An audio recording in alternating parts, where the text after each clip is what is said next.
جۆگرانی خۆشەویستم کاتان باش خۆشحاڵن لە بەرنامێکی تری پرسی ڕۆژ بە ئەوەی بەڕێز و خۆشەویست شادەبین و هیواداریم توانین سەرتان بەرنامەکە ڕابکێشین و ئەوەی بەڕێز و خۆشەویستیش تا کۆتایی میوانی بەرنامەکەمان بن و گوێبیستمان من بۆی بتوانین زۆرترین زانیاریتان بینێت لەسەر ئەو تەوەرەی کە بەرنامەکەمان دیاری کردووە بۆ ئەوەی بەڕێز و خۆشەویست دیارە پرسی ڕۆژ بەرنامێکی هەفتانەیە و ڕۆژانی چوارشەممە دوای کاتژمێر 3 وەکو بەڕێسان ئەزانن پێشکەشەکرێتەوە ئەو لەو هەفتەیە چی گرنگ بێ ئێمە بارودۆخەکەشی ئەەکەینەوە و بە بیر و ڕای نووسەران و چاودێرانی سیاسی شڕۆڤەی ئەو بارودۆخ و تەوەرانە ئەکەین کە پێویستە بۆ خەڵکشی بکرێتەوە و قسەی تایبەتی ئەو بەڕێزانەش بخینە ڕوو. بارودۆخی ئەمڕۆ بەگشتی هەرێمی کوردستان بە تایبەتی و ڕیفراندۆم و پارلەمان ئاشتی کۆمەڵایەتی چۆن بەدی دێ پەیوەندی کورد و ناوچەکە و جیهان پەیوەندیرانە سیاسەکانی هەرێمی کوردستان و ڕێکەوتنەکەی گۆڕان و یەکێتی ئەمانە ئەبنە باسی تەوەری بەرنامەی ئەمجارەمان بۆ ئەم بەسە میوانداری بەڕێز نووسەر و ڕۆشنبیر و چاودێر کاک عەلی کەریممان کردووە بەخێربێ. زۆر سپاس سڵاو بۆ توش کاک مامۆستا جان وە بۆ جۆگرانی بەڕێزی رادیۆ گۆڕان. زۆر سپاس کاک عەلیجان. دیارە بارودۆخی ئەمڕۆی کوردستان بارودۆخێکی شێوا و شڵەژا و شڵەقا و بە جۆرە ناڕوونی پێوەیەکە بۆتە سەرنجی زۆربەی نووسەران و چاودێرانی سیاسی. من ئەمەوێت لە جەناب بپرسم وەکو چاودێرێکی سیاسی وەکو نووسەرێک وەکو بە ئاگایەک لە سیاسەتی ئەمڕۆی هەرێمی کوردستان ئەم بارودۆخی ئەمڕۆی کوردستان بۆچی ئەگەڕێنیتەوە؟ وەڵا حقیقەتەوەیە کە ناوچەکە بە عام هەردوای شەڕی خلیج و لە 1992 و ڕووخاندن و هێنانەکایەی ڕژیمی تازە لە ناوچەکە و هەر لە شەڕی ئیسلامیەکانی متەتەڕیفەکانی ئیسلام لە ئەفغانستانەوە تا دەگاتە حملەی سەددام بۆ کۆیت و دواتر ئەو وەزعی کە لە 2023 هاتوتە گۆڕێ حقیقەتەوەیە کە هەموو ناوچەی ڕۆژهەڵاتی ناوەڕاست کەوتوتە دەست کۆمەڵک ئاڵ و گۆڕی زۆر جیهانی زۆر گەورە کە بەڕاستی ئێمە وەکو لۆبی کورد وەکو نخبەی کورد وەکو دەستگاکانی زانیاری ئێمە زۆر ئاگاداری ئەوە نین کە بەڕاستی زلهێزەکانی جیهان چی خەونێکیان بۆ ڕۆژهەڵاتی ناوەڕاست دیوە لەوی تامێ لە زمانی بووشەوە ئەنواعی پرۆژان هێنا ڕۆژهەڵاتی ناوەڕاستی گەورە دموکراسی لە ڕۆژهەڵاتی ناوەڕاست ئەنواعی شت بۆ دوایەکانە فت بۆ و لەبیر چۆتەوە. حقیقەتێکەیە کە تموحێک بۆ ڕۆژهەڵاتی ناوەڕاست کە منبعێکی کانگایەکی گەورەی وزە و ئێنێڕژی لە هەموو جیهانە تەماحێک چاوێکی تموحتە ڕۆژهەڵاتی ناوەڕاستدایە. وڵاتانێکن کە زۆربیان وڵاتانی عەرەبین و کریارێکی زۆر سەرەکی گەورەی چەک و تەقەمەنین بۆ وڵاتانی زلهێزی وەکو ئەمریکایە کەوابێ لە هەموو لایەکەوە لەلایەکەوە ئێرانە لەلایەکەوە تورکیا لەلایەکەوە ئەو وڵاتانەی خەلیج و عەرەبین کە پارەیەکی یەکجار زۆری بنعرز زیان پێبراوە و دەیفرۆشتن و خاوەنی نەوت و چاڵەنەوتن بۆیە ئەوانە هەمووی دەتوانن مشتری گەورەی ئەمریکایە بن و ئوروپایە بۆیە چاوی تەمادە ڕۆژهەڵاتی ناوەڕاستدا هەیە. ئێمە ژۆکو وڵاتێکی بچووک لە ناو ڕۆژهەڵاتی ناوەڕاست کە هەتا تا ئێستاش سەروەری خۆمانمان نییە تا ئێستاش سیانی خۆمان ئەوەمان نییە کە بڵێن لەسەر قاچەکانی خۆمانین وە ئەو ناسنامەی سربەخۆیی خۆمانمان وەرنەگرتووە بەڵام لە نێو ئەو هەموو کێشمە چێشم و لە نێو ئەو هەموو قەیرانانەدا شتێکەیە پێی دەڵێن کورد و کورد دەوێدا ماوەتەوە. لە کوردیشدا بەڕاستی حقیقەت ئەوەی کە ئەمڕۆکانە مەترحە و لە دوای 1992ەوە کە ڕاپەڕینی کوردستان کرا و عێراق کرا حقیقەت ئەوەیە کە زۆرتر کە دەڵێن کورد باشووری کوردستان مەترحە و بەتایبەت دوای 2023 ئەوە باشووری کوردستانە کە نوعێک نیوچە سربەخۆیەک نیوچە وڵاتێک نیوچە شتێک قراری پێکراوە یا پێ نەکراوە کارمان بەوەی نیە بەڵام حقیقەت ئەوەیە کە کورد دەیتوانی لەو فرسەتەیدا خۆی ڕابگرێ و هەلف قۆزێتەوە. حقیقەت ئەوەیە کە ئەم قەیرانانە نابێ ئەتۆ بە سووکی چاولی بکەی ئەو قەیرانانە هەمووی هەیە بەڵام ئەوەی کە پرسیاری جەنابتە کورد لەو مۆزوعیدا لەو مۆقیفەیدا لە کوێی مۆزوعەکە لە کوێی مۆزوعەکانە لە کوێ چەندی حساب بۆ دەکرێت سەنگ و قورسایی چۆنە ئەوە نیە. حقیقەت ئەوەیە کە ئێمە دیسانەکانە دەبێ بڵین بەداخەوە هەلێکی مێژووی بۆ کورد ڕەخسا بە تایبەت دوای 2023 دوایەوەی کە سەددام نەما سەددامیان کوشت ئەدامیان کرد دوای ئەوە کورد هەلێکی زێڕینی بۆ هاتە پێشێکە پارەیەکی یەکجار زۆر بۆ ئەو پارەیە دەیتوانی ببێتە ژێرخانێکی یەکجار پتەوی ئابووری کە کۆڵەکەی سەرەکێ بۆ دەوڵەت دروستکردن. ئێمە لەم هەلە مێژویانە ئیستفادەمان نەکردووە و ئێستاشی لەگەڵ بێت. حەقیقەت ئەوەیە کە کوردستان فرەخاوەنە، فرەساحبە، هەموو مەسئولێک خۆی بە شۆخای کوردستان دەزانێت. ئەوە بۆتە هۆی ئەوەی کە کوردستان نەتوانێت ئەو قەوارەیە کە دەبوو دروستی بکە و ئێستا دنیا و ئەو زلکاوی ڕۆژهەڵاتی ناوەڕاستدا بتوانێت قسەی هەبێت، بتوانێت سەر هەڵێنێ، بتوانێت قسەی ئەوەڵ و ئاخر بکە بەداخەوە نەماتوانێت. کاک عەلی، سەبارەت بە بارودۆخەکە زۆر جار کارکتەرەکانی دەرەوەی خۆمان بەهێزتر بوون، پێدوان نیە لەوەی ناوەوە. بۆ نمونە لە نەوەیەکە قەراری 688 دەرەچێ. ئەم قەرارە ناوچەیەکی ئەمن و ئاسایشی دژەفڕین بۆ کورد دروست دەکات. لە فەڕەنسا ئەمە دەرچوو، ئەمە فەڕەنسا دەستپێشکەری کرد و یوئێنیش پەسەندی کرد. ئەم قەرارە پێدوانیە ئەمە هەنگاوێکی گەورە بوو، ئەگەر کاری لەسەر بکرایە کورد ئەیتوانی ئەمە و سەدان شتیتر بقۆزێتەوە هەتا 2023 جەناب باسیەکەی. بەدڵنیایی هەیقەت ئەوەیە کە وەختێک ئەو قەراری کە جەنابت دەڵێ لە 1992 ئەمە ئەو قەرارە بە چی دەرچوو؟ ئەو قەرارە بەڕاستی بە لە خۆبردوویی و قارمانەتی گەلی کوردستان کە مووقفێکی یەکجار شۆڕژگێرانەیان نوان لە بەهارینەوە دووە، ئەوانە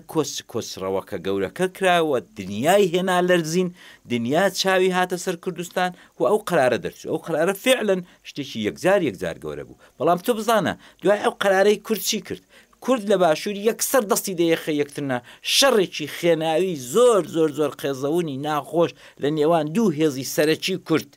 دروست بوو. پێش ئەو شەڕەش هاتین چمان کرد؟ قەرارێکی 50-50 ماندا بۆ بەڕێوەبردننی وڵات. یعنی نەمانتوانی ئەلفوبەی بەڕێوەبردننی وڵات لە ڕێگایەکی دموکرات، لە ڕێگایەکی دموکراسیەوە دەنیو خۆماندا بقڵقێنین، دەنیو خۆماندا بیسەپێنین و بڵین ئەوەی کە ئەکسەریەتە، ئەوەی کە زۆری نێ بەدەستە با بتوانێت حکوومەت بەڕێوەبرێ و دەستا و دەستکردنی حکوومەت، دەستا و دەستکردنی دەسەڵات بێنین بکەینە کۆلتور دەنیو کووردا. ئەوەمان نەکرد هیچ. پارلەمانێکمان بە شەڕەشەق و بەولابەولایدا کردەوە هیچ. لە هەمووی خراتر هەرچی سەرکردە بوو بێزی نەهات بچێتە پارلەمان، هەرچی سەرکردە بوو بێزی نەهات بێتە حکوومەت، هەرچی سەرکردە بوو لە دەرەوەی دەسەڵات و خۆی گەورەتر لە دەسەڵات دیت. ئەمە گەورەترین هەڵی مێژووی بوو کە کوردی باشوور کردی لە باتیەوەی کە سەرکردە سەرەکیەکان، کاراکتەرە سەرەکیەکان،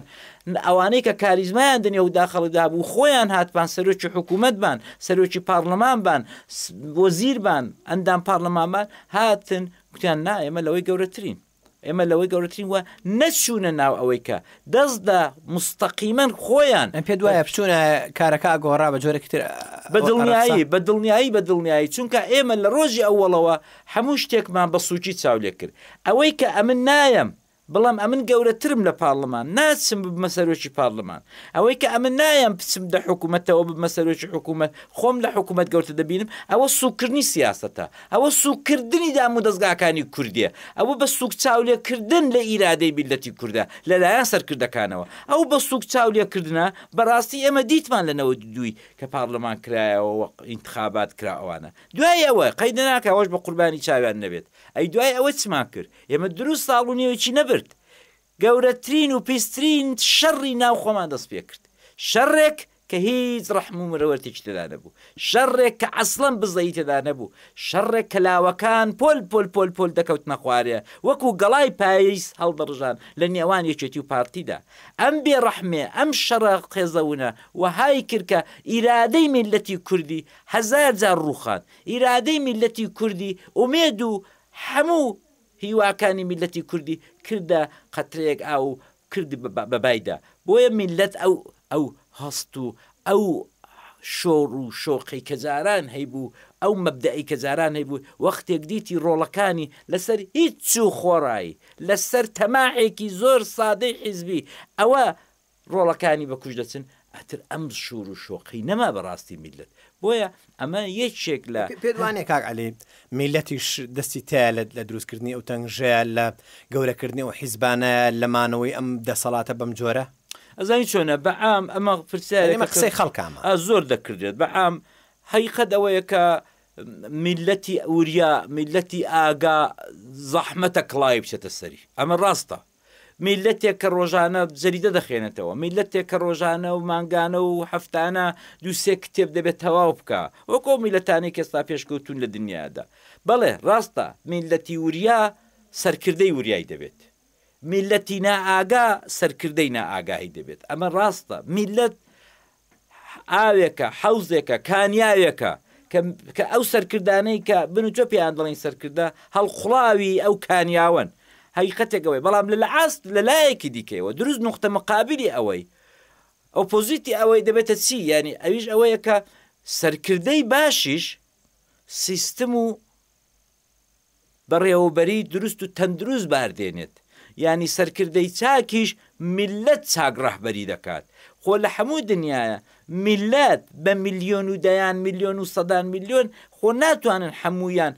دەستیان دەوەی دابێت کە وڵات چۆن بەڕێوە دەبێت. ئەوە نوخبەیەکی دیاریکراوی سیاسی یا ڕۆشنبیر یا خوێندەواری کۆمەلگایە کە داهێنەری سیستمە، کە سیستم بەڕێوە دەبا و میلەت بەرە ئاقارێک دەبا کە ئەو میلەتە لە نیهایەتدا وەکو میلەتێکی ڕۆشنبیر، وەکو میلەتێکی ئاگا، وەکو میلەتێکی پڕزانیاری خۆی وێنا دەکات. بەڕێی من هەردووک ئەوانە لازم و مەلزومی یەکن و حقیقەت ئەوەیە کە ئەمن بەش بە حاڵی خۆم لە تەجروبەی وڵاتانی دیکە مثلا وڵاتێکی وەکو سوید 100 ساڵ لەوە پێش کۆمەڵەیەکی زۆر مەعتوت 40-50 ڕۆشنبیرێکە بەڕاستی غەمی میلەتیان هەڵگرت، سیستمێکیان دامەزران لە وڵاتێکی کە سارد و سڕ بوو، لە وڵاتێک کە برسێتی بوو، لە وڵاتێک کە بەڕاستی هەموو مشاکلێکیان هەبوو لەو پڕی درێ سیستمێکیان دامەزران کە ئەو سیستمە تەنیا و تەنیا یەک ئامانجی هەبوو خزمەت بە میلەتەکە، خزمەت بە خەڵکی سویدی. یا مەسەن ئێستا کودێن لە وڵاتێک وەکو بریتانیایەکە مەسەری دموکراسی وڵاتێکە کە هەموو قانونە جوانەکانی دموکراسی لێەوە سەرچاوە دەگرن. ئەتۆ بزانە ئەگە دوو ڕۆژان سیستم نەبێت میلەت چی پێ دەکرێت؟ میلەت دێتە سەر جادەی و وڵات دەڕوخێنێت. یعنی حقیقەت ئەوەیە کە ئێمەش دەمانتوانی لە ساڵی 92ەوە لە ساڵی 92ەوە کە پارلەمان دانرا حکوومەت دانرا سیستمێکی وەها تۆکمەمان دانابایە بۆ بەرژەوەندی کۆمەڵانی خەڵکی کوردستان کە کۆمەڵانی خەڵکی کوردستانمان لە قالب دابایە. کۆمەڵانی خەڵکی کوردستان بە ڕێڕەوێکدا ڕۆیشپایە کە نەیتوانی باە دژی قانون ئیش بکە. ئەمن نەمتوانی باە لە سەر جادەی سارەکەم بەسەر تۆدا بشکێنمەوە هەر لەبەر پێ خۆش. یعنی کەواتە بە قسە جەنابەت بێ ئەمانە کە هاتوون بێقانونیان پێڕەو کردووە؟ ئەوانە نەتەنیا بێقانونی بریا بێقانونی بە ینی بێقانونی ینی قانون هەیە جا ئەوجا بێقانونی دەکەن. نەخێر ئەوانە جەنگەڵیان بەڕێوە برد، ئەوانە لە شاخەوە خۆمانیشی لەگەڵ بێکا کە بانێکینەوە. ینی ئەمە لە شاخەوە هاتینەوە هیچمان پێ نەبوو، هاتین عەقڵی خۆمان بوو بە قانون، فەرهەنگی خۆمان بوو بە قانون. ئەمە بریا قانونێک هەبایە، مەسەلەن قانونەکەی سەددامی هەبایە جا ئەوجار ئەومان بە ناقیسی جێبەجێ کردبە. نەخێر ئێمە هاتین عەقڵی شاخ، عەقڵی پێشبەرگایەتی، عەقڵی ئەم هەموو ساڵێک کە لە شابووین هاتین دامان سەپاند. بەسەر چی؟ بەسەر خەڵکی شاردا، بەسەر تێکنۆقڕاتەکاندا، بەسەر ئەو کەسانەیدا کە دەتوانن وڵات بڕێوە برن. شەق هاتە مەیدانەوە، کولتوری شەقی پێشبەرگا لە نێو شاردا بوو بە کولتور، بوو بەوەی کە کۆمەڵانی خەڵک لی بترسێن. ئەمە نە قانونی تێدا بوو نەبێ قانونی، ئەمە شتێک بوو فقط و فقط لە عەقڵیەتی خێڵەکی لە عەقڵەتی شاخەوە هات و ئەم وڵاتەی بەو ڕۆژە گەیاند کە ئێستامە دەیبین. کاک عەلی سەبارەت بە عەقڵی شاخ و شار، یعنی عەقڵ هەر عەقڵە ئەو خەڵکانەی کە شۆڕژگێر بوون نوخبەیەکی سەقافی بوون بۆ بەرگریکردن لە کیانی نەتەوەیەک چونە ئەو شاخە بۆی نەتەوە بمێنێتەوە باشی بەرگری لێ بکەن. خێرە ئەمانە لە شاخەوە دێنەوە وەکو ستەمکارەکان، وەکو خەڵک ئەڵای دیارە نووسەرەکان وەکو جەنابتان باسیەکەن، وەکو ستەمکارەکانی وەکو دوژمنانی کورد ماوەڵ لەگە خەڵکی کوردستانەکەن. ئەمە بۆچی؟ ئەزانی چۆنە شتێکی سروشتی و کردەوەیەکی زۆر دەتوانم من لێی تێبگەم لەوەی کە وەختێک عەقڵی شۆڕژگێری بڵێم بە عام عەقڵی شۆڕژگەری ناتوانێت عەقڵێکی تەندروست بێت بۆ بەڕێوەبردننی وڵات. ینی ئەمە من لە خۆمەوە نایڵم، ینی تەجاروبی دایان میلەت و ئەوەیە کە لە دنیادا هەموو جارێکە عەقڵی شۆڕژگێر، عەقڵی توندوتیژی، عەقڵی ئەوە چونکاتە بتەوێنێتەوێت شۆڕژگەر وەختێک لە شاخە وەختێکی دەیکوژن دەبێت بکوژێ بەوەی کە نەکوژرێت. ئەم ئەقلیەتە بە درێژایی 5 ساڵ 10 ساڵ 15 ساڵ پێشمەرگایەتی دەبێتە کولتور و فەرهەنگێک لە تاک بە تاچی ئێمەدا. ئەم بۆ خۆم پێشمەرگە بووم دەزانم کە ئەمە دەچەسپێ دەڕوا بەبێ کە تۆ حەزت لێبێ ڕاستە لە نقطەی بیدایەتەوە لە دەستپێکەوە تۆ وەکو شۆڕژگەرێک دەچی بۆ نەجاتی خەڵک، تۆ وەکو کەسێک کە هەستت بە چەسانەوە کردووە پاڵ دەدەیە شاخ، تۆ وەکو کەسێک کە دەزانی کە لە وڵاتەکەدا دیکتاتۆر وڵات بەڕێوە دەباوە ناتوێت لی قبولکە لە دیکتاتۆری دەڕۆی سەر هەڵدەدەی. ئەمە ڕاستە، بەڵام وردە کە درێژە دەکێشێەوە شۆڕشی درێژخایەن کە لە بیرت بێ لە سەدەی ڕابردوودا و لە نێوەڕاستەکانی بیدایەتی سەدەی ڕابردوو شۆڕشی درێژخایەن لە زۆربەی جیهاندا بوو بە باو و شۆڕشی پارتیزانی و ئەوانە. ئەمە گەورەترین نوقسانەکەی ئەوەیە کە کاتێک ئەوانە دێنە سەر دەسەڵات بە درێژایی ئەم هەموو ساڵی کە لە شاغ بوون ماوەی مقدارێکی زۆر بەبێەوەی کە خۆیان ئاگیان لێبێت لە عەقڵی شار، لە ڕەحم، لە ئیشق، لە تەڕەحوم لەوانە دوور دەکەوینەوە. وەختێک ئێمە ئەوانەمان دوورکەوتینەوە مەسەن لە محیبەتی منداڵ، لە محیبەتی کچێکی جوان، لە محیبەتی کوڕێکی جوان، لە محیبەتی نازانم تەعزیە، لە محیبەت لە هەمووی ئەوانە دوور دەکەوینەوە وردە ئەو مێشکی شۆڕژگێرانە نوعێک بێڕەحمی تێدا پەروەردە دەبێت. بۆیە وەختێک ئەوانە دێنەوە وڵات ڕزگار دەکەن باشترین شت ئەوەیە کە ئەوان ئیتر ئیشی دیکەیان پێ بسپێردێ، نەک ئەوەی کە ببن بە مدیری مەکتەب و ببن بە مدیری مەسەلەن یانە و ببن بە مدیری وەزیری تەندروستی و ببن بە ئەو. ئەم پێم وابێ کە تا ئێستا کوێ تەجروبەکان بەعامەگە چاوێکی پێدا دەخشێنم لەو سەری دنیاە بۆ ئەو سەری دنیاە بە تایبەت لە سەدەی ڕابردوودا تەجروبەی شۆڕژگێرەکان کە ماوەیەکی زۆر لە شاغ بوون دوایە هاتوون دەسەڵاتیان گرتوتە دەست نیهاتەکەی بۆ خۆیان بوونەوە دیکتاتۆر. تۆ سیرکە بەهاری عەرەبی مەسەن دەو ساڵانەی ئاخرێدا کە ئەم هەموو حکوومەتە هاتنە ڕووخاندن و میلەت لیان تۆرا و میلەت لیان ئەو خۆوانە هەمووی سەردەمێک شۆڕژگێر بوون، هەمویان سەردەمێکی ئێمە دەچوین بانگەشەمان بۆ دەکردن. ئەوەیە کە بە عەقڵی من دەبوو ئێمە لە 91ەوە بە چارێکی کراوە تەجروبەی ئەو میلەتانە تەجروبەی ئەو میلەتان لە ڕێگای چێەوە یعنی چێ هەبێ دەبوو نوخبە نوخبەی کورد هەی بۆ نمونە خەڵکێکی زۆر هەبووە ڕەخنەگر بووە یعنی دروستبوونی ئۆپۆزیسیۆنیش پێم وایە لە ڕەخنەی نووسەران و هەندێک لە نوخبەی ڕۆشنبیرەوە دەستی پێکرد پێش دروستبوونی بزوتنەوەی گۆڕانیش. ئەمانە هەمیشە پەراوێز خراون و جوانە نەگیراوە هۆکاری پەراوێز خستنی ئەمانە دروستبوونی ئەم ڕۆژەیە ئەوە ئەقەر ئەمە عەقڵێتی شۆڕژگێر بوو. وەختێکی مەسەن ساڵەکانی 90ەکانە ملێرە لە بیرمە بۆ خۆم زۆر جوان وەختێک مەسەن نووسەرێک ڕەخنەی دەگریان مەسەرەن کۆمەڵێک برادر هەبوون بە ئەنواعی ناو لە ژێر جەریدەی ئازاد وانە شتیان دەنووسی ئەم شۆڕژگێرانە لە شەوەکانیاندا کە دادەنیشتن لە خواردنەوە شتەکاندا من بۆ خۆم ئاگام لێگاڵتەیان پێدەکردن لێیانگرە با بخۆیان قسە بکەن کاکە چیەوە ئەنی ئەمانە نایانتوانی کە ئۆتۆریتۆیەک یا کاریزمایەک دروست بکەن کە بەسەری ئەم دەسەڵاتەدا زاڵ بێت. ئەزانی چۆنە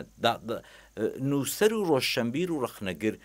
لە محیتێکی ئارام و لە محیتێکی تەندروستدا دەتوانن ببن بە سارتێرەکان، دەتوانن ببن بە ئەو کاریزمایی کە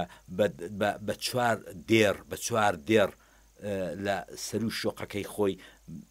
بنووسێت بەیانی حکوومەت بڕوخێت. ئەوەی کە ئەمڕۆ لە وڵاتانی دموکراسی لە وڵاتانێکە دەستا و دەستی دەسەڵاتی تێدایە و دەسەڵاتداران هەمیشە دەترسێن کە بکەونە بەر تەوژم و غەزەبی میلەت. ئەوانە دەنێ ئەو جوورە میلەتانەدا زۆر ئاسانە کە ڕۆشنبیری ئاوا زوبدە ڕۆشنبیری ئاوا بە قسە ڕۆیشتو دروست بن دەوێدا و ئەو بۆ معناینەکە لە کوردانیە وەڕێوەڵڵی 100 قات تونتر لە ڕەخنەگری ئوروپایی و نازانم ئەمریکی و غەربی ڕۆشنبیربان هەیە لێرە کە زۆر خراپیان پێ دەڵێ بەڵام دەسەڵات خاراوە، دەسەڵات جەنگەڵە، دەسەڵات جۆ ناداتێ، دەسەڵات دڵزا با بخۆی قسە بکە بەس تۆ حسابی کە مەسەن ئەو قەدەرێکە و هەموو قەیرانە لە کوردستانە ئێستاوە سێدانە ساڵە ئێمە قەیرانی سەرۆکایەتی هەرێممانەوە نیە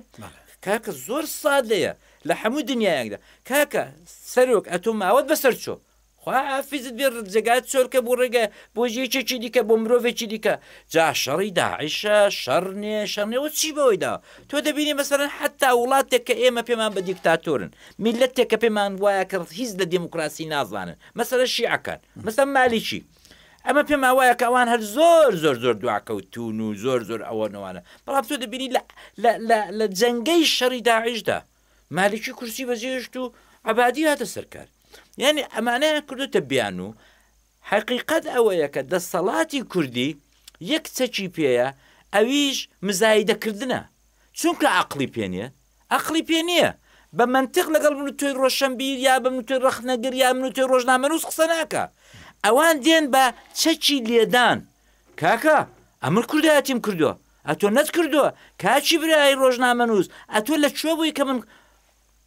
شەقم لە بەر تەڵدەدا کاچی ڕۆژنامەنووس ئەتۆ ئەوڕ کاکە تو چکارت بۆی داوە ئەم ڕۆژنامەنووسە قسەی پێیە قسەی حیسابی پێیە دەڵێ وڵات بە سیستم بەڕێوە دەچێت وڵات بە دیموکراسی بەڕێوە دەچێت وڵات بە دەستا و دەستکردنی دەسەڵات بەڕێوە دەچێت کاکە ئەتۆ نایکەی ئەوانە جا ئەم پیاوەی کە ئەو قسەی دەکا منداڵە شەقی لەبەر تەڵ نەداوە دوێنە پێرە جا باشە تو چ گوناایەکت کردو کە تەمەنت ئیزازت پێ نادا کە لەگەڵ من پێشبەرگە بووبێتی بەڵام تەمەنت بەکار هێناوە هەر ئەو 25 ساڵەی بەقەت تەواوی تەمەنی من کتێبت خوێندوێتەوە بەقەت تەواوی تەمەنی من چووی لێکۆڵینەوەت لە وڵاتانی دموکراسی کردە و لی تێدەگەی بۆ ئەوە بۆ حیساب نەک بۆ ئەویان بۆ حیساب داکەی کوڕێکی گەنجی ئەو ڕۆکانە لە فلان سایت و لە فلان ڕۆژنامە و لە فلان ڕادیۆ و لە فلان تلویزیۆنی تەمەنی 25 ساڵە دێتە سەر ئەو مایکە قسە دەکا قسەی عاقلانە دەکا قسەی ڕێک و پێک دەکا قسەی منتقی دەکا باسی سیستم دەکا باسی دەسەڵات دەکا باسی دیکتاتۆری دەکا باشە چی لێ بکەم فەقیرە 25 ساڵە بەڵام ئەو 25 ساڵەی خۆی هەمووی زەحمەتی کێشاوە متالعەی کردو خوێندنی تەواو کردو جامیعەی تەواو کردو ڕاگەیانی تەواو کردو ئێستا دەتوانێت قسەی پێ بێت تۆ دەبێت جۆی بۆ بگری مادام قسەی پێ ئێستا لە وڵاتێکی کە دەسەڵات قانون یاسا قسەی ئەوەڵ و ئاخر دەکا تۆ ناتوانانی قسە بۆ ئەو برادرە جۆ نەگری ناتوانانی جوێی بۆ نەگری دەبێت جوێی بۆ بگری پێ دوایە کاک عەلی گوێ نەگرتن بۆ خەڵکی دڵسۆز و ڕۆشنبیر بۆ نوخبەیەکی سەقافی ئەوی کە جەناوە باسە کرد بۆ هەتا بۆ ئۆپۆزیسیۆنیش کە ئێمە بینیمان لە 2009 گوێنەگرتن و پراوێزخستنی ئەم بیر و ڕاوشتانە و ڕنگ نەدانەوەی لە ناو سیستەمی سیاسی و ئیداری ئەم هەرێمەیە بەم ئاقارەی بردووەکە ئێستا هەیە بە دڵنیایی چایی چۆدا تۆ مەسان تۆ گە حساب کە توێژێکی نوخبە بە دەسەڵات و بە ڕۆشنبیر و بە ڕەخنەگر هەر لە نەوەدەکانەوە پێکەوە تەلفیق ببایەن پێکەوە هاوکار بایەن پێکەوە لێکچان گرێدابایە و بۆ تەندروستبوونی وڵاتەکە تۆ ئەو ڕەکانە لە چۆ دەبووی ئەتۆ ئەو ڕەکانێک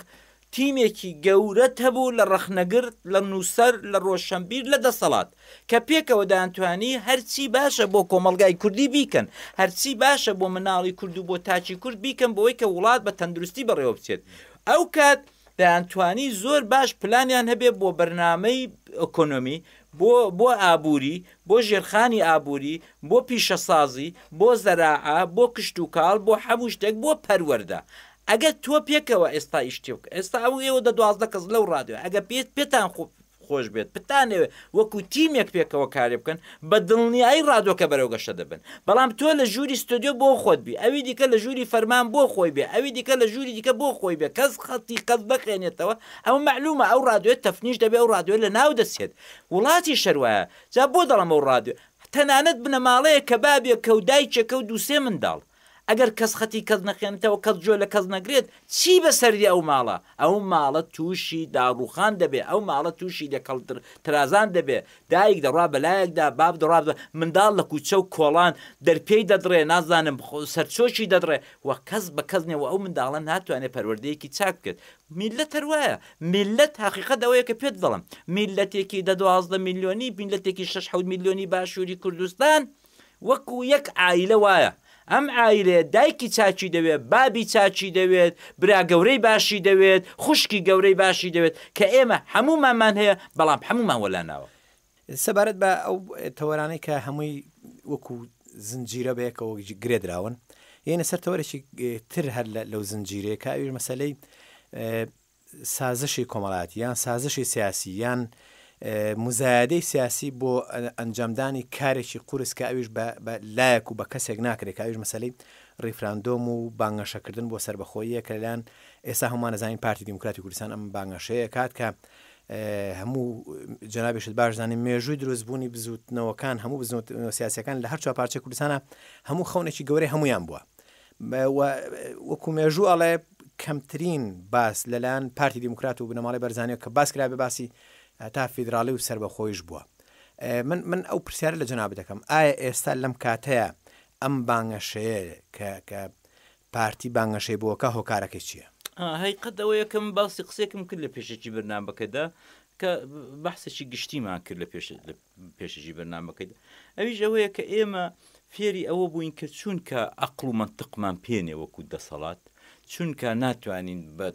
پڕ بە گورچیلەی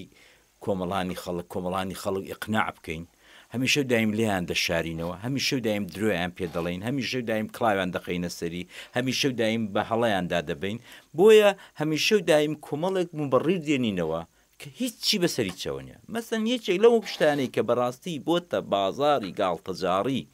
و سوگبوونی کێشەکە ئەو مەسلەی سربەخۆیە کە چەند ساڵێکە لەلایەن هێزێکی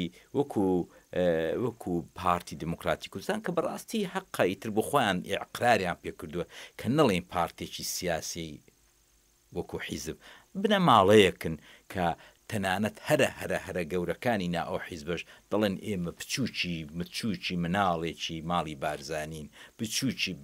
کەس ئەو کەسایەتی عایلەی ماڵی بارزانین کەوا بێت ئەم حیزبە حیزبێکی سیاسی نییە بە ئیقراری خۆیان و هەموو ئەندام بووینە لەسەر ئاستی بنەماڵە چێتی بکات چۆن شتی وا دەبێت یعنی حقیقەتەوەیە کە بۆیە دەڵێن دیاردەی مۆدێرن بۆیە ئێمە دەڵێن وڵات بەڕێوەبردن بە دیاردە بە شێوەیەکی مۆدێرنیزم و ئەوانە بۆ ئەوەی کە حیزب وەکو ئامرازێکی پێشکەوتو وەکو ئامرازێکی مۆدێرنیتە لە 70 ساڵ لەوە پێشەوە هاتوتە ناو بزاوی ڕزگاری خوازی گەلی کوردەوە وەکو کەرەسەیە کە ئێمە دوور کاتەوە کەی ئێمە حیزب پاتە ناو جوڵانەوەی خەڵکی کورد لە هەر چوار پارتیی کوردستان کە وەخت کاتێکی تر ئێمە جڵەوی شۆڕشەکانمان بەدەست شێخ و ئاغا و مەلاوە ئیتر هەموو جارێ شکستی دەخوار هەموو جارێ بە چاواشایاندا دەبر هەموو جارێ بە ئاژبەتاڵیاندا دەبر ئەوە بوو کە حیزبایەتی هاتەکایەوە حیزبایەتی وەکو دیاردەیەکی دموکراسی وەکو دیاردەیەکی مۆدێر ئەمە نایخواتەوە ئەتۆ نایخواتەوە تۆ وەکو دیاردەیەکی مۆدێرن حیزبت قبول بێ بۆ میکیاج بۆ ئەوەی کە بڵێ ئەمن بۆ دیکۆراسیۆنی حیزبەکەم یا وڵاتەکەم حیزبی سیاسیم هەیە بەڵام لەلایەکی دیکەوە دەو حیزبەیدا دەستا و دەستی دەسەڵات کەس نەیبینێت کۆیلایەتی و عەبدایەتی هەبێت سەرۆکی بنەماڵەیەک دەتوانێت خوا بێت دەنێ ئەو حیزبەیدا سەرۆکی کوڕی سەرۆکەکەی دەتوانێت هەموو شتێک بێت دەتوانێت هەموو کامپانیە زەبەلاحەکانی تەجارەت کۆمپانیە گەورەکانی نەوت ژێرزەوی سەرزەوی رادیۆ تەلەڤیزیۆن تەلەفۆنی مۆبایل هەمووی دەدەستی ئەو ئایلەیەدا بێت ئەمە ئیتر دوورە حەقیقەتەوەیە کە خۆیان بێن ڕزگاربانکەن بڵێن کاکە ئێمە ئایلەیەکی خاوەنی کوردستانی خۆمان بە خاوەنی کوردستان دەزانین ئێوە پێتان خۆشە پێتان خۆش نییە کەیفە خۆتانە ئێمە داگیرکەرێکین هاتوین کوردستانمان داگیر کردووە ئێوە میلەتێکی جاهیلن ئێمە ئایلەیەکی زۆر لە پێشین و ئێمە خاوەنی کوردستانین ئێمە پێغەمبەرێکین کە دەتوابێ میلەتێکی جاهیل بەڕێوەبەرین وەرن ئەو قسانەمان لەگەڵ بکەن خۆشترە خیالمان ڕاحەت دەبێت بۆیە ئەوانە دێن بۆ ئەوەی کە خۆڵ بە چاوی خەڵکدا بکەن ئەوە چەندین ساڵە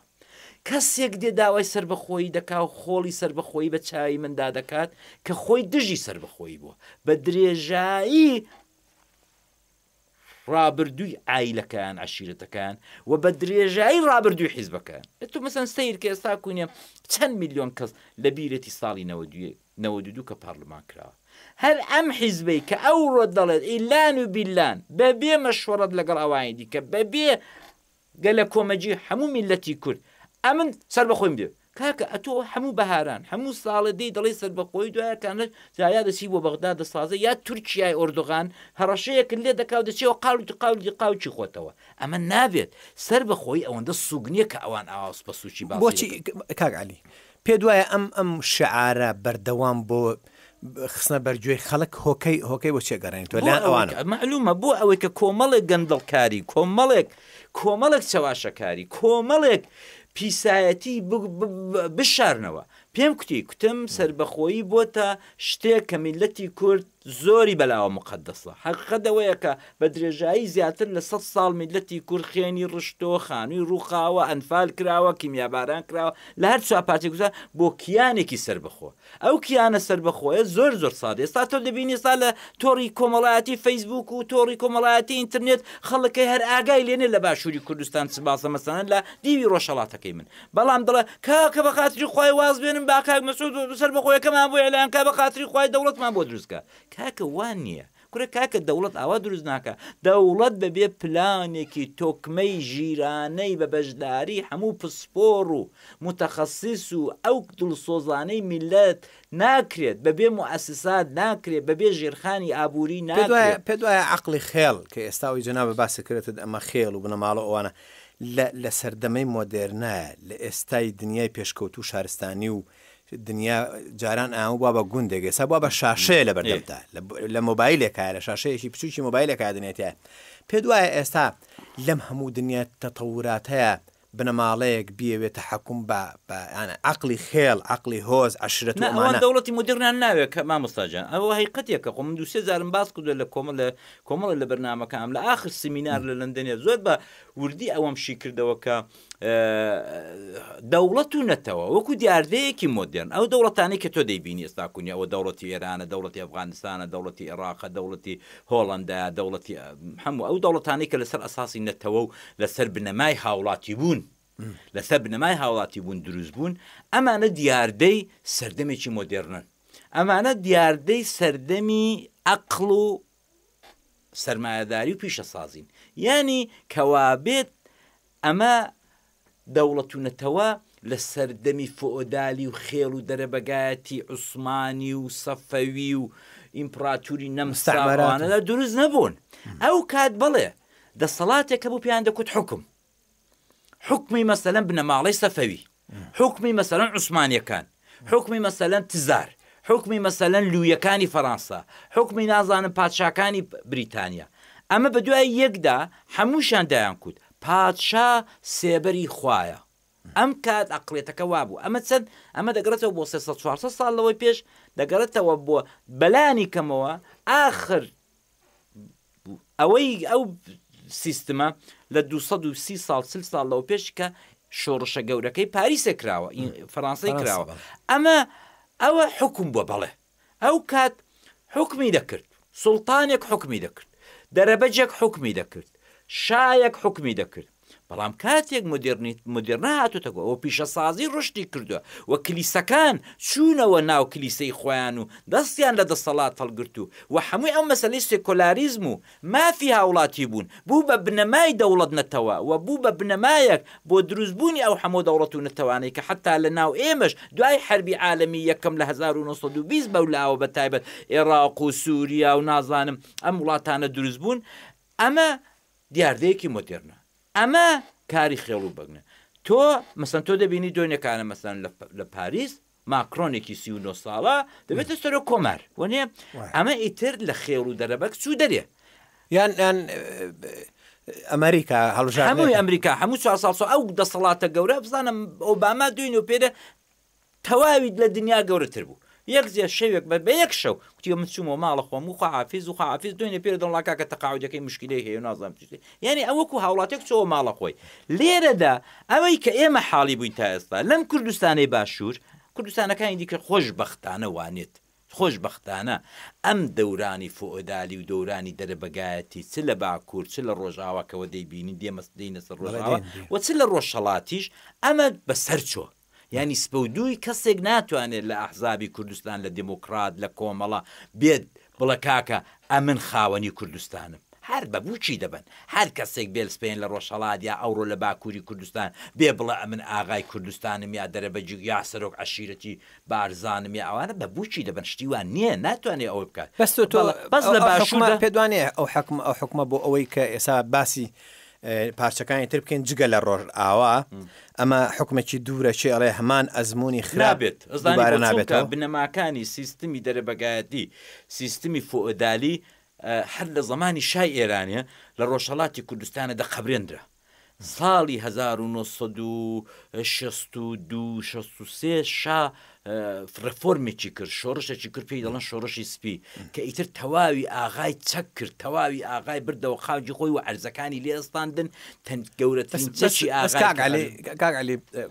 قەتعی شتەکەم ببوورە ئەوە لە لێرەش ڕوویاوە لە باشووری کوردستانش لە ساڵە حەفتاکانە هێن بووە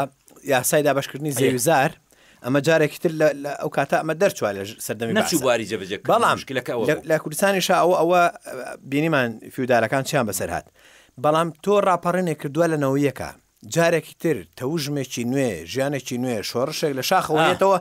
ئەم ئەزمموی فیودالیت نوێ ئەکات زای بەچیەوە نوێکراوە ئەوە خەتای سەرەکیش خەتای شۆڕژگێراست ڕستەنەکان شۆڕژگەرە ئەسیلەکان بوون کە زیاتر لە 15 ساڵ شۆڕشێکی بێسانەوە شۆڕشێکی زۆر شۆڕژگەرانیان لە شاخەکان بڕێوە برد بە سەرکردایەتی یەکێتی نیشتیمانی و کۆمەڵی ڕەنجدەرانەوە ئەمانە هاتن بەڕاستی خاوەنی شۆڕشەکە بوون بەڵام خێڵێک لەو لایەوە هات بەهۆی ئەو هەموو خیانەتەی کە کردبووی لە ڕۆژهەڵاتی کوردستان بەهۆی ئەو هەموو شەڕی براکوژەی کە لێرە لەگەڵ شۆڕژگەرە تازەکان لەگەڵ شۆڕشی نوێ کردبووی بەهۆی ئەو هەموو قەتڵی ئامەی کە لە هەکاری کردبووی لە پێشمەرگەی نوێ و بەهۆی ئەم هەموو شەڕی جوود و ئەوە مێژوویەکی دوور و درێژە لەگەڵ کوردی ڕۆژهەڵات لە دووسێ قۆناغدا شەڕی ئێساش لەگەڵ ڕۆژ ئاوا باکەوە ئەمە هاتن چیان کرد بۆ ئەوەی کەەوە لە دوایە نەکەون لە ئینتخاباتدا توانن دەنگ بێنن هاتن هەرچی جاش و مستەشار و پیا و خراپی ماوەی 30 ساڵی ڕابردووی ئەو کاتی کوردستان بوو هاتن هەمویان پەنادا هاتن خۆیان بەوانەوە کردەوە پیاو حقیقەتە باو جملێکی کوردەواری بەکاربێنم یعنی ئەوان لێکەوت بوون ئەوان منفور بوون دەناو کۆمەڵانی خەڵکدا ئەوان بەس هێزی کوردستانی نەبێ ڕکابەریش پێدوانێت دەسەوسان بووە لە بەردەمەوە ئەوەی دەڵم ئەو پوانەی ئەو ئاوانسەی کە هێزە شۆڕژگەرەکە دای بەوان و قبولی کرد و ژێرباری ئەو شەرت و شروتەیوانە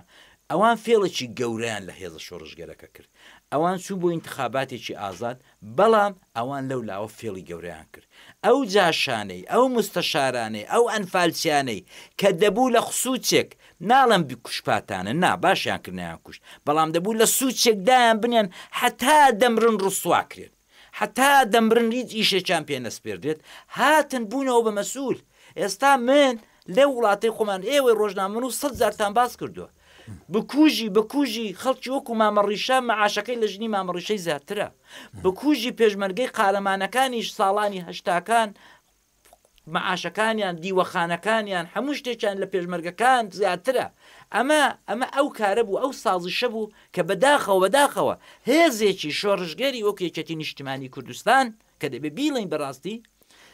لەگەڵ ئەو لایەنە لەگەڵ ئەو تیارەی کرد کە بە درێژایی شۆڕشی ئەیلول و شۆڕشی 75 بەولاوە چی کردو بۆتە مەڵۆزمەیەک بۆتە سەدێک لە پێش بەرەو پێشچوونی شۆڕش لە کوردستاندا ئەمە بەوەیدا ئەوان بردیانەوە و دووبارە بەداخەوە سیستمی خێڵ و سەرۆک عەشیرە و دەرەبەگ و خاوەن مڵکدارێتی دووبارە لە باشووری کوردستان زوندوو بووەوە و ئێستاش هەر بەردەوامە بۆیە ئێستا بە هەر جۆرێکی بێت ئەوانە دێن وەرەخی دیموکراسی وەکو تەجمی وەکو میکیاج وەکو ئەوە بەکاردێنن و زوو میلەت بەوە سەرکوت دەکەن ئەگەر واز بێنن ئێمە سربەخۆی واکە سربەخۆیی کاری تاکە کەس نییە سربەخۆیی کوردستان ئیعلانی دەوڵەتی کوردی پەرنامەی دەوێت تۆک بە تۆکمەی ئەوەوە ئەو جارەکانە تۆ چ پێویستی بە ڕێفراندومە ئەتۆ گەر ڕاز دەکەی بۆ نایکەی ئەتۆ گەر ڕاز دەکەی فەرمو بیکە چێ پێشی پێگرتووی گۆڕان پێشی پێگرتووی گۆڕان بێت پێش بە سەربەخۆیی کوردستان یەک وشە لەسەر بە دژی سەربەخۆیی کوردستانە میلەت بەبووچی دەبا کەوابێت نایکە یەکێتی پێشی پێگرتووی یەکێتی هاوپەیمانی خۆتە ئەو بوو دوو حیزبەکانی دیکە ئیسلامیەکان خۆوان بۆ نایکەی کاکە ئەتۆ 38 کورسیەوە چۆن دەتوانی بە ئیدعایەوە بکەی کە ئەمر قسەی ئەوەڵ و ئاخری کوردستان دەکەم کوردستان فقط توی ساحب نییە کاکە دەبێ یەکێک بێ باوانە ڕاستڵەچێنێ میلەت دەبێت بێتە سەر جادە پێیان بڵێ کاکە ئێوە چۆخای سەتاسەتی میلەتی کوردین، ئێوە بەشێکن لە میلەتی کورد، ئێوە 37 کورسی تا 30 کورسیتان هەیە، وەرن بۆ پرسێکی واگرنگ دەبێت لەگەڵ هەموو هێزەکانی دیکە بە هەماهەنگ. بۆچی ئەمە ناکا بۆچی ینی پارتی بۆچی ئەمە بۆ ئەوەی کە ئەو لە ئەوڵەوە پێی وا بۆ کە ئەو دەبێت خاوەنی کوردستان بێت، ئەو بەشێک ڕازی نێت، ئەو بە تۆزێک بە مساومە ڕازی بەس پێدوانی ئێستا ساحەبی هەموو کوردستانە هەیە شەرعەتی پێ بدە لە ئەمەلدا لە کردەوەدا ڕەنگە وایە جاو نیە نەوتەکە دەفرۆشە عقد دەبەستێ لەگەڵ تورکیا موچەکەم دەکا نازانم خەرەبوو ناکاتەوە چ دەکات چ ناکە، بەڵام دەچێت لەگەڵ تورکیا بەبێەوەی کە باشە هێزەکانی تر کاگعالی ببوورە ئەو هێزانەی کە شەریکن لەگەڵ پارتیە بۆ نمونە هێزێک یەکێتی نیشتمانی جێگری سەرکی حکوومەت بە پێی یاساکەی خوان داناوە لە هەوپەیمانی استراتیژیە جێگری وەزیر بەقەی وەزیر دەسەڵاتی هەیە، جێگری سەرکی حکوومەت بەقەی سەرکی حکوومەت دەسەڵاتی هەیە، بۆ ئەمانە دەسەڵاتەکانی خوان بەکار ناهێنن بۆ خزمەتی هەر هەوادارەکانی خۆیان ینی ئەزانی چۆن بۆ فشارە دروست ناکەن لەسەر پارتیانی ما بەستاجان ئەوە خۆ زۆر ئاشکە ئەوە ناتوانم بێ مناقشەی بڵێن ئەووانە ئەوان هەر لە بریمێرەوە لە سەردەمی مەجلیسی حکومەوە دەسەڵاتداری کوردی بە هەردوو بەشەوە نیشانیان دەین کە ئەوان بۆ سربەخۆیی بۆ خوشگوزەرانی بۆ ئازادی بۆ دیموکراسی میلەتی کورد خەبات ناکەن، ئەوان ئیتر ڕێڕەویان گۆڕیوە ئەگەر بەرابردوش لە شاخەکان بۆ دیموکراسی بۆ ئازادی و بۆ مافەکانی میلەتی کورد خەباتیان کردووە ئیتر لە دوای 2023دا ئەوان بۆ شیرفانی خۆیان خەبات دەکەن، ئەوە بریبێر بە ئێمەی کورد ئەوە هەمومان دیتمان لە 2023ەوە لەو باشووری کوردستانە چی بەڕێوەیە و چی دەگوزارێت کاکە مۆڵتی میلیۆنێر دروست بووە، مۆڵتی میلیۆنێرێک کە تا دوینە پێرەکانە پاتەی دەپێدا بووە، مۆڵتی میلیۆنێرێک کە تا دوینە پێرە نەیدەزانی مۆبایل بەدەستەوە بگرێ، مۆڵتی میلیۆنێرێک کە ئێستا کوونش چونکە بە گەورەی فێری پڵاو خواردن بووە دەست بۆ لوتەکانی بۆ لوتی دەبا، ئەمانە هەڵقوڵان ئەمانە هەڵقوڵان بۆچی لەسەر بەرو بوومی ئەو میلەتە چوودە شیرفانی وانەوە، میلەت بە برسێتی هێژرایەوە، میلەت بە سەرما و بە بێنەوتی بە زستان مایەوە، بەڵام ئەوان کۆشک و تەلارەکانیان بردەستەریە، ئەوان سوڕایە گرانبەهاکانیان هێنا خوارە لە دیوەخانەکانیان، ئەوان توانیان تایارەی شخصی و 15-20 دانە مۆنیکا و لێگزز و نازانم چی بە دوای خۆیان دابژێڕن، ئەمە بەروبوومی میلەتە کاکە کورت و کرمانجی میلەتێکی فەقیر وەک مەڕی خوای دیفاع لە حەقی خۆی ناکە، جەماعەتێک گورگ دێندەی خۆن بتێنەتێدی خۆن. کاک عەلی سەبارەت بە یەکشی زۆر گرنگ کە ئەویش پەیوەندی پەرلەمان بە دامەزراندن و بە سیستەمکردنی ژیانی خەڵک و دامەزراوەیەوەیە لە کارجێڕیە لە سیاسەتە لە ئاشتی کۆمەڵایەتی لە هەموو لایەنەکانە پێ دوایە ئەم پەرلەمانە ئەمەی ئەخیر ئەم بەتایبەت ئەمەی کە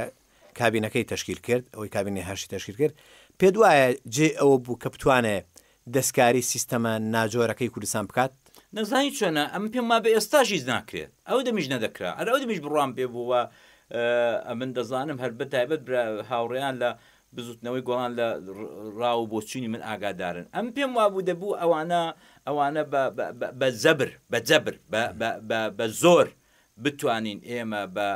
شێوەیەکی تۆکمە لە 5-6 ساڵدا بە خەباتێکی بێوچان بە بێپسانەوە بتوانین سیستمێک وا دامەزرێنی لە باشووری کوردستان کە دوای خۆشمانی تر کەس ناتوانێت سیستمە تێکدات ئەتۆ ئێستا سیستمێک لێرە دامەزراندووە ئەمن بێم هەر ئەو سیستمە بەڕێوە دەوەمێکی دیکە بێر ئەو ڕادیۆ بۆ خۆی ئەو ئێوارانی چوارشەمە دەبێتە ئەو مایکەوتەوە ئەمە دەمانتوانی ئەوە بکەین بەڵام ئەمە بەڕێی من پەلەمان کرد بە بزوتنەوەی گۆڕانیشەوە پەلەمان کرد بە بزوتنەوەی گۆڕانیشەوە ئێمە زۆر